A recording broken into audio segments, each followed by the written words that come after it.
Good day, we are here in Gloria, in Simijaca, Cundinamarca, with Juan Gabriel Salcedo, and we are Laura Camila Páez, Viviana Vargas, Juan Gabriel Salcedo. Daniela Sánchez, Leia Acevedo.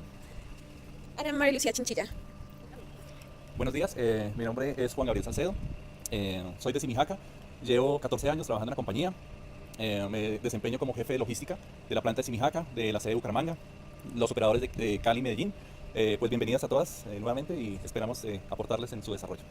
Fundado en 1956 por el grupo Nestlé, luego fue comprado por el grupo Serrano en 1981.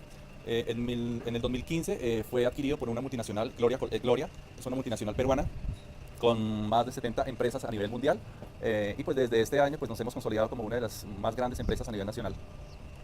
En esta planta de Simijaca contamos con 95 empleados, incluyendo. La misión: mantener el liderazgo en cada uno de los mercados en que participamos a través de la producción y comercialización de bienes con marcas que garanticen un valor agregado para nuestros clientes y consumidores. Los procesos y acciones de todas las empresas de la corporación se desarrollan en un entorno que motive y desarrolle a sus colaboradores, mantenga el respeto y la armonía en las comunidades en que opera y asegure el máximo retorno de la inversión para sus accionistas. La visión: somos una corporación de capitales peruanos con un portafolio diversificado de negocios con prestigio y proyección internacional. Aspiramos a satisfacer las necesidades de nuestros clientes y consumidores con servicios y productos de la más alta calidad para ser siempre su primera opción. The values of the company are fulfillment of obligation, honest, transparent, and ethical conduct, and following the law. The dedication of work, a work culture where effort and dedication provide high-quality service and products. And lastly, prudence in the administration of resources, be rational and plan on the management of the corporation resources. There are different products here, so evaporated milk, whole milk, delayed milk, almond milk, oats, body mix, kumis, condensed milk, yogurt, Gloria juice, and butter and milk cream. And here we're going to talk about Gloria juice. We are going to visit the Gloria plant of production. Bueno, vamos a realizar el recorrido, entonces pues bienvenidos nuevamente. The first process is the bottle uploading. We spend 2 hours a day. After that, we transport the bottles to the storage, and we spend around 1.2 hours a day. Next of that, we make the transportation to the bottles to the filling machine, and we spend 1.8 hours a day. After that, we fill the bottles, and we spend 1.8 hours a day. We put the lid to the bottles, and it's 1.8 hours a day, and we put the bottles on the cooling machine, and we spend 3 hours a day. That's the bottleneck. And after that, we put the labeling bottles, and it's 1.8 hours a day, and we package the bottles in a group of 12, as you can see, and it's 1.8 hours a day. That's the group of 12. So after that, we palletize the bottles in 1.8 hours a day, and we make the bottle storage and transport the bottles to the truck. To understand the capacity production, we have to understand the rated capacity. We have 853,895 units a month, and also days of production 30 days per day, with 3 shifts of 8 hours each. Also, the work has break of 50 minutes, and the scheduled shutdowns are 2.5 hours, and the non-scheduled shutdowns is 1 hour a day. So, secondly, thank you. Secondly, the rated capacity that we find, daily rated capacity that we find, it's 1,185 units per hour. Also, the effective time, it's 645 hours per month. And the effective capacity, it's 764,948 units a month. With that information, we find that the real time, it's 615 hours a month. And with that, we find that the real capacity is 700 to 9,369 units amount. We can find that the difference between this number and the first number of the rated capacity is more than 100. And finally, we find that the real daily time it's 20.5 hours a day. Okay, we can understand that information with this graphic. So first of all, it's the rated capacity that we find monthly, and it's this number, 853,000. And effective capacity that we find, it's here. As you can see, it's less. But the real capacity, that's the most important one, is this one. That is 729. As you can see, as I previously said, it's a difference of more than 100 units per month. And the practical capacity, it's less than the real capacity. And that's all. Thank you. And finally, we find during all the process that we already talked about, it's that the cooling machine is the bottleneck. Why? Because it spends more than 3 hours or around 3 hours during the process. So this is the bottleneck. As Laura said, in capacity, we had 28,463 production units per day. Um, the materials to fulfill it are bottles, labels, lids, treated water, apple put concentrate, citric acid, white sugar, pectinated hemp, and vitamin C. And those quantities per fulfill the production units per day. Hello, I'm going to talk about the waste. So the first question is, the company measures the waste?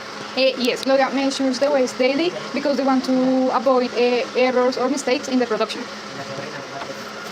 The other question is, what kinds of waste are they? So we found 4 kinds of waste. There is overproduction, which is generated by the excess of demand they produce. Transport, this is from the raw materials that sometimes the meat arrive damaged. The movement, we observe that the staff, a lot of movement from the staff. And waiting, that is, for example, the cheese that they have to pasteurize, and this carried a lot of waste of time. The other question is, to what percentage are the waste? So we observe here that around 50 bottles are broken daily, and this is 1.76%. And for the lids, there is 100 daily, and this is 0.35%, for a total waste of 2.11%.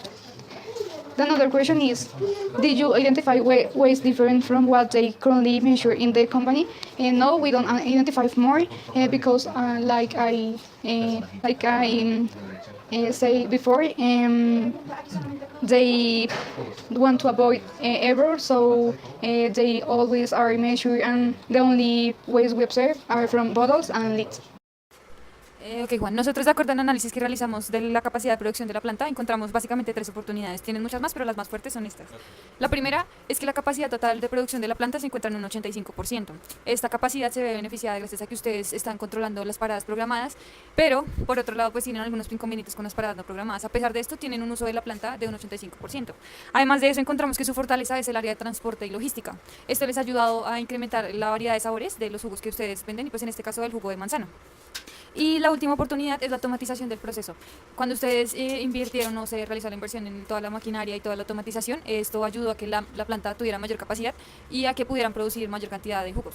Además de eso, encontramos unas oportunidades en donde Gloria puede quizá invertir o puede tenerlas en cuenta para aumentar su capacidad. La primera es que podrían realizar una inversión un poco más grande o más fuerte en la maquinaria, ya que encontramos que la que utilizan en este momento tiene más o menos de 20 a 30 años de antigüedad, y eso les genera bastantes cuellos de botella o problemas. Además de eso, encontramos que el mantenimiento extra de las máquinas podría funcionar en este momento, en dado caso que ustedes no quieran invertir en la nueva maquinaria, quizá no tengan la capacidad de efectivo.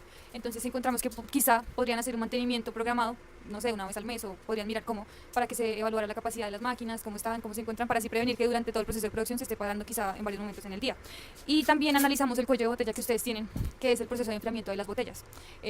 Podría evaluarse si quizás se pueda ampliar esa zona en donde se realiza ese proceso, pues para que ya se pueda salir de ese cuello de botella, y pues así analizar si se puede aumentar o quizá producir otro tipo de jugo, otro tipo de sabor. Así vemos algunas oportunidades que podemos aplicar en nuestro proceso. Es una de ellas lo que tú hablabas de la capacidad del 85% que tenemos en este momento. Eso va pues digamos que amarrado con las ventas que se nos puedan dar. Si tenemos unas ventas de incremento, pues podemos aumentar nuestra capacidad. Por otro lado, es cierto que tenemos bastante maquinaria no obsoleta, pero antigua, pero esto hace parte como del proceso que en este momento llevamos. Si las ventas, digamos que se puedan disparar, tenemos algunos proyectos de exportación de producto, ¿cierto? Digamos que si eso se llegara a dar, podemos estar pensando en una inversión de cambio de maquinaria. Se ha presentado desabastecimiento de materia prima y material de empaque. Por ejemplo, el tema del envase, pues nuestro único proveedor y a nivel nacional pues es Peldar. Cuando ellos tienen inconvenientes de producción, pues nosotros quedamos desabastecidos. Al igual que el tema del azúcar, el tema de las materias primas, material de empaque, también por flujos de caja de pagos a proveedores, nos podemos ver afectados por esta situación. Hemos tenido inconvenientes con el tema de personal por paradas, ya que pues es un proceso, digamos, muy manual, con una maquinaria muy antigua. A veces hay errores humanos que por algún tipo de situación, alguna válvula, alguna llave, no están pendientes, y hay paradas importantes y pérdidas de materiales. A la compañía más o menos le puede estar costando ese nivel de desperdicio de unos 8 a 10 millones de pesos, la referencia pues que estamos en este momento mostrando como estudio.